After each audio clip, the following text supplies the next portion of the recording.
Sí se nota, sí se ve, ¿verdad? La pantalla. Antes que continúes, ah, habría que hacer una corrección en este gráfico. Cuando dices tú aumento del metabolismo de las purinas, cuidado porque el metabolismo implica dos procesos.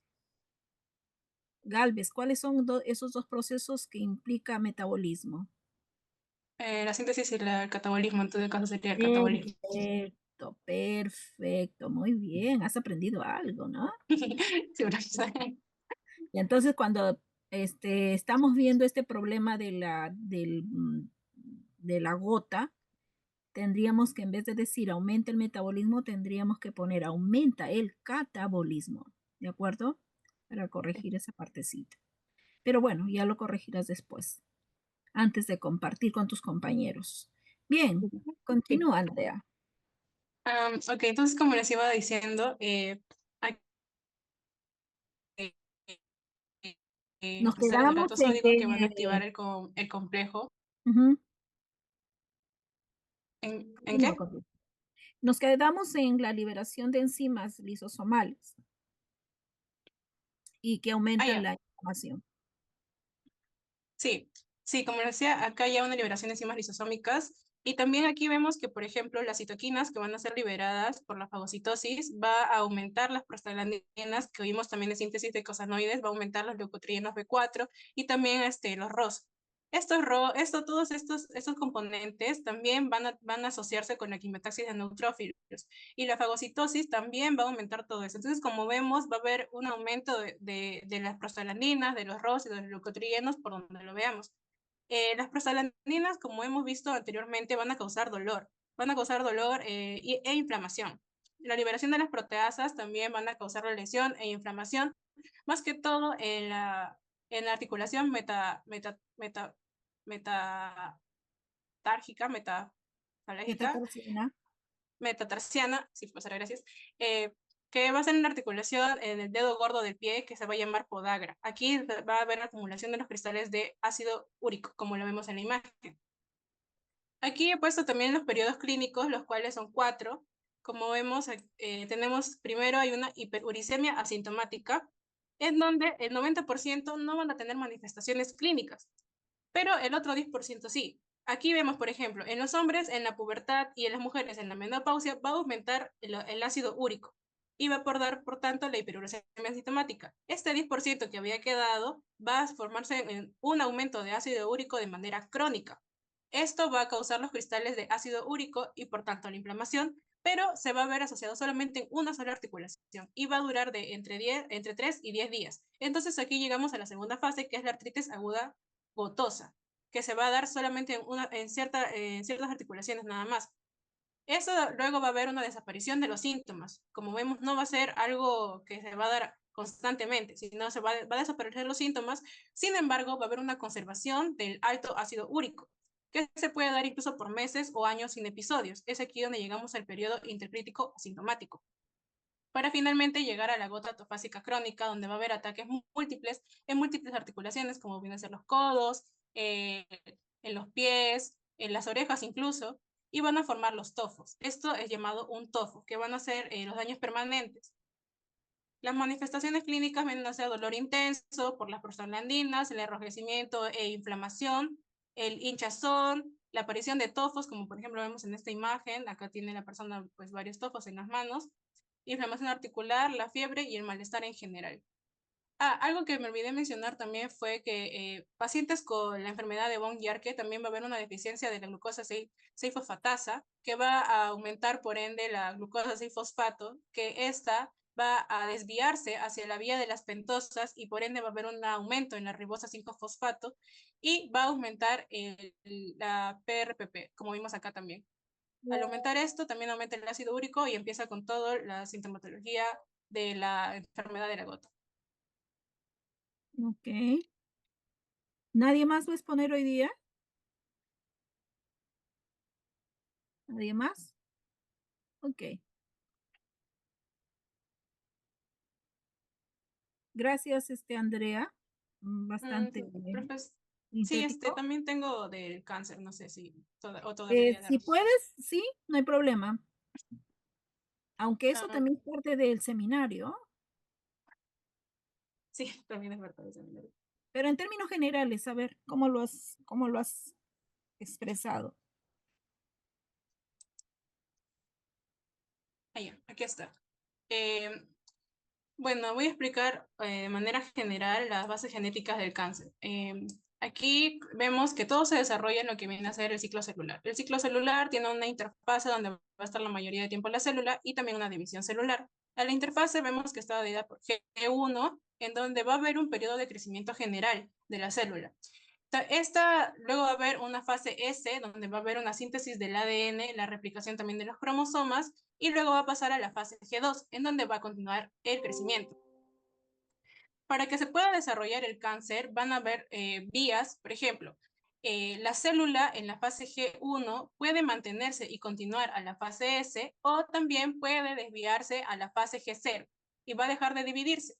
Entonces, aquí se va a desarrollar las alteraciones, por ejemplo, en los genes de salida.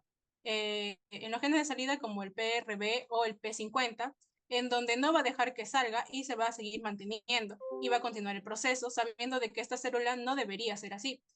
O también puede ser que de fase G0 se regrese a la fase G1 por las genes de entrada, por ejemplo, por la SRC, la RAS, el HER2 y el MYC.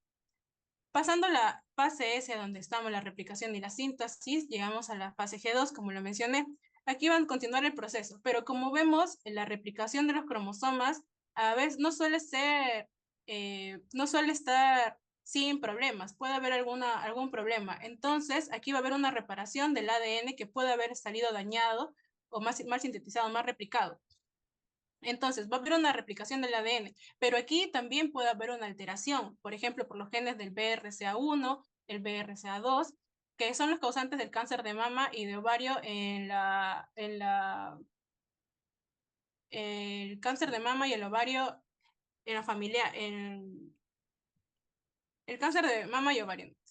También puede, pero haber una reparación y no se puede reparar esta célula, puede liberarse o puede morir por apoptosis. Sin embargo, al haber una alteración también en la apoptosis por la BLC2 o el FAS, esta célula mal replicada puede continuar y puede dividirse en la fase M o mitosis, dando así origen y más proliferación a las células cancerígenas. Acá vemos, por ejemplo, la herencia de oncogenes, que puede ser tanto hereditario como adquirido. En el hereditario vemos que hay un progenitor hereda un daño en su copia de cromosoma al individuo, pero no se va a manifestar. Sin embargo, por el paso de los años y la edad, más que todo en personas mayores de 50 años, puede copiarse y dando así paso a la célula maligna. O también puede ser un gen dominante, en situaciones donde el cáncer va a aparecer en edades mucho más tempranas y van a ser mucho más difíciles de controlar. Y esta va a darse sin importar si la otra copia va a estar bien o no. ¿Y cómo sabemos o cómo reconocemos que va a ser una célula maligna que va a causar cáncer? Pues va a haber una replicación ilimitada, va a haber una evasión de la apoptosis, como ya lo vi por las alteraciones genéticas, una insensibilidad a la inhibición, no va a haber quién la puede inhibir, una autosuficiencia de crecimiento, va a ser una célula independiente prácticamente. Y aquí vemos que también se puede desarrollar la angiogénesis, que va a ser la formación de nuevos vasos sanguíneos. Al haber proliferación de estas células, van a requerir más nutrientes, van a necesitar alimentarse y es por esto que van a generar nuevos vasos sanguíneos, robándose así los nutrientes que necesitamos nosotros y dando un síntoma a la persona, por ejemplo, de desnutrición. Y también la invasión y metástasis. Aquí vemos que las células van a estar adheridas, pero puede haber una ruptura local en donde estas células van a poder viajar por nuestro torrente sanguíneo y llegar a infectar a otros órganos. La herencia de oncógenes también puede haber debido al adquirido, por ejemplo, por factores como fumar, que van a causar el cáncer de pulmón, o actividad sexual, que va a dar origen al cáncer de cuello uterino. Aquí en la parte derecha he puesto, por ejemplo, los que son los protoncogenes y los genes supresores de tumores, que ellos deberían dar paso a la división de células normales. Sin embargo, por ejemplo, aquí tenemos un individuo sano, donde tenemos los protoncogenes sanos, los genes supresores sanos, y va a dar así el paso celular y proliferación de células buenas para nuestro organismo que necesitamos. Puede ser un cáncer esporádico, por ejemplo, como es el adquirido, en donde daños moleculares o daños externos puede aumentar los genes dominantes, las células y va a dar paso a la transformación maligna y la formación de estas células cancerígenas. Y también el cáncer hereditario, que como ya lo vimos, va a estar presente esta malformación cromosomática y va a aumentar así la transformación maligna, dando así paso a las células cancerígenas. Aquí también he puesto el ADN original, que como sabemos tiene sus bases complementarias, adenina con timina, citosina con guanina. Puede haber una mutación del nucleótido, un error en la copia genética, en la replicación, va a haber una delección y va a haber una variación del número de copias, o dándose así paso a la duplicación.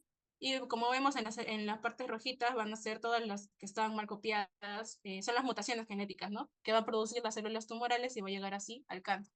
Las células tumorales van a tener una inestabilidad telomérica, errores de la replicación, como ya lo vimos en la fase S, y mutaciones epigenéticas, que son factores externos, como vienen a ser los rayos UV y las moléculas tóxicas.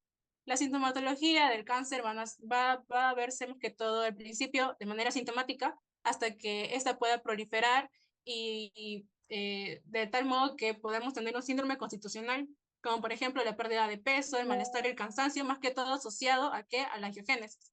Síndromes paraneoplásicos que no van a estar directamente relacionados con los órganos, sino va a ser una relación cruzada con otros tejidos. La fiebre es inexplicable, sudor nocturno, más que todo en los cánceres, en las células cancerígenas que se van a abordar por medio de sangre, y síntomas propios del tumor, por ejemplo, el tumor cerebral, pues que se va a dar por cefaleas, ¿no? Dolores de cabeza.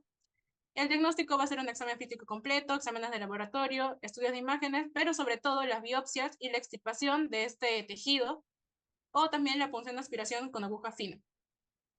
Bueno, eso ha sido lo que he podido resumir de la base Sí, muy genética del cáncer. buena tu resumen, muy bueno el resumen. La parte ya de las replicaciones y los procesos, cómo es que se produce un ADN alterado, como tú lo mencionabas, lo vamos a ver en el seminario. Habría que incidir en el seminario en cuanto a la formación de cáncer y resistencia bacteriana en esos aspectos epigenéticos que lo acaba de mencionar Andrea. Bioquímicamente hablando, cómo es ese proceso epigenético. Eso es parte del seminario que lo vamos a ver mañana. ¿De acuerdo? Entonces, ya hasta aquí hemos terminado con la parte teórica. Complementamos con la parte práctica del seminario. No sé si mañana cómo están de tiempo o los grupos A y B disponen para poder venir el viernes o poder venir también el miércoles. No sé qué dicen, o hacemos mañana virtual también, no hay problema por mí. Pronúnciense ahora o callen para siempre. Profesora, por mi parte no tengo problema con el día de mañana, en el horario normal. ¿Ya?